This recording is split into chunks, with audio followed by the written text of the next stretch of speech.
Le të praktikohemi tani në lidhje me situata konkrete që kanë të bëjnë me lidhjen jonike. Janë dhënë atomet, magnezi me zënë të barabartë me 12, oksigjeni zënë 8 dhe azoti zënë të barabartë me 7. Kërkesat janë këto: të shkruhen formulat kimike të përbërjeve jonike që mund të formohen midis tyre dhe më pas të emërtohen ato. Të vizatohet diagrama e formimit të këtyre lidhjeve jonike në situatat konkrete. Procedojmë në këtë mënyrë, duke u nisur gjithmonë nga numri atomik Z. Fillimisht bëhet shpërndarja e elektroneve sipas shtresave elektronike. Magnezi i ka të shpërndara të 12 elektronet në 3 shtresa elektronike, ku në shtresën jashtme të tretën ka vetëm 2 elektrone. Si rjedhoj, magnezi është një metal dhe metalet kanë aftësi të formojnë ione pozitive.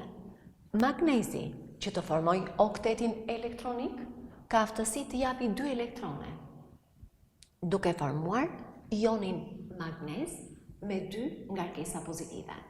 Këtu kam shkruajtur pikërisht emërtimin e ionit. Ionet që formohen nga metalet marrin emrin e vetë metalit. Oksigjeni, 8 elektronet i ka të shpërndara në 2 shtresa elektronike, ku në shtresën e dytë ka 6 elektrone, që do të thotë oksigjeni është një jometal. Për të plotësuar oktetin elektronik, jometalet e kanë në të lehtë të marrin elektrone, dhe konkretisht oksigjeni, për të plotësuar oktetin elektronik, i duhen 2 elektrone, duke u shndërruar në ionin oksid. Pra, eri theksojmë, ionet e jometaleve marrin emrin e jometalit duke i shtuar prapashtesën ur ose id. Në rastin e oksigjenit marrin prapashtesën id. Pra kemi të bëjmë me ionin oksid. Azoti, 7 elektronet i ka të shpërndara në 2 shtresa elektronike.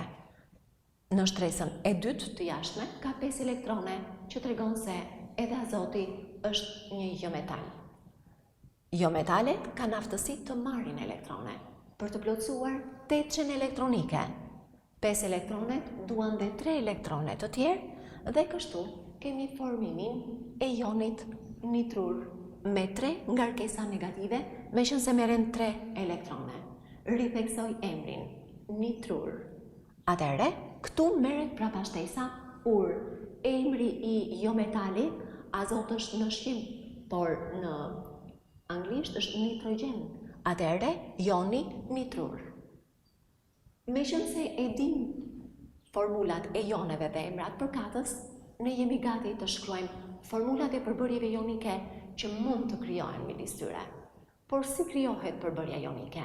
Formohet gjithmonë midis një metali dhe një jometali. Si metal kemi të vetmin magnezin, ndërsa jometale kemi 2.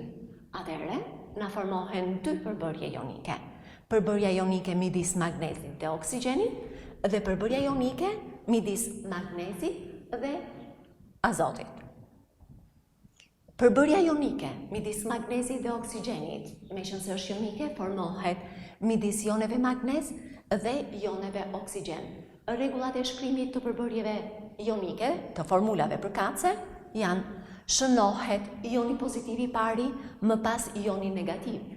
Barazohet numri ioneve me qëllim që shuma e ngarkesave të dalë 0. Me qënë se ionet magnez dhe oksigjen kanë të njëjtën ngarkesë, do të thotë që raporti midis tyre duhet jetë 1:1.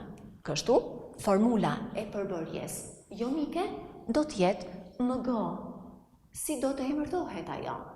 Fillimisht emërtohet ioni negativ, ioni oksid, dhe më pas ioni pozitiv magnez, oksid magnezi. Për të kaluar tek përbërja tjetër ionike, ajo që krijohet midis ioneve magnez dhe ioneve nitrur. Ionet pozitive të parët, ionet magnez, ionet nitrur të dytët. Mirë po, për të barazuar numrin e ngarkesave, ku magnezi ka 2 ngarkesa pozitive, ioni nitrur ka 3 ngarkesa negative. Atëherë, na duhet të marrim 3 ione magnez dhe 2 ione nitrur. Shuma e ngarkesave tani është e barabartë me 0. 3 ione magnez me 2 ngarkesa pozitive, secili 6 ngarkesa pozitive. 2 ione nitrur me nga 3 ngarkesa negative, secili 6 ngarkesa negative. Atëherë, shuma e ngarkesave na dele barabartë me 0, pasi barazuan numrin e ioneve. Atëherë, duke u nisur nga numri i ioneve, ne shkruajmë formulën e përbërjes ionike pa ngarkesa. Kemi 3 ione magnez, pra Mg3 në 2. Emërtimi.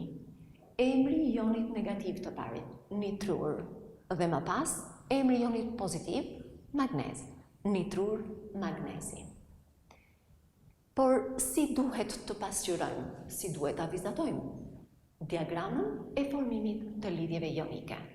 Duke ditur se lidhja ionike formohet midis ioneve me ngarkesë të kundërt. Atomet përkatës japin ose marrin elektrone.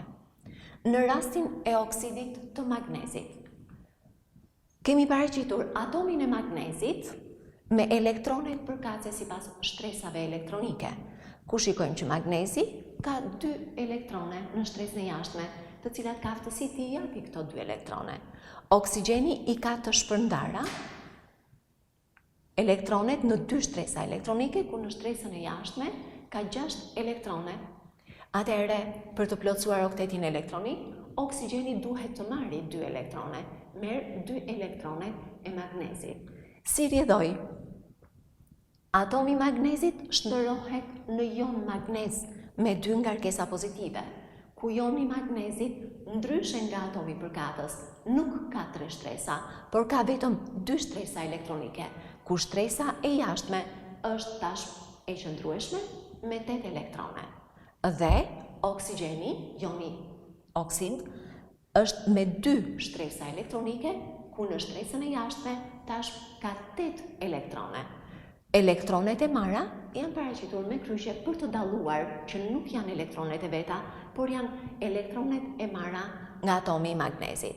Duhet të tregojmë kujdes në lidhje edhe me simbolikën përkatëse për ionin magnez, që mbetet me 2 shtresa, 2 elektrone në shtresën e parë dhe 8 në të dytën, por me 2 ngarkesa pozitive, dhe për ionin oksid, 2 elektrone në shtresën e parë, 8 në të dytën, por ndryshe nga ioni magnezit, është me 2 ngarkesa negative. Për të kaluar tek diagrama e formimit të lidhjeve ionike midis ioneve të magnezit dhe ioneve nitrur. Nga formula neve shikojmë që duhet të marrim 3 atome magnez dhe 2 atome azot.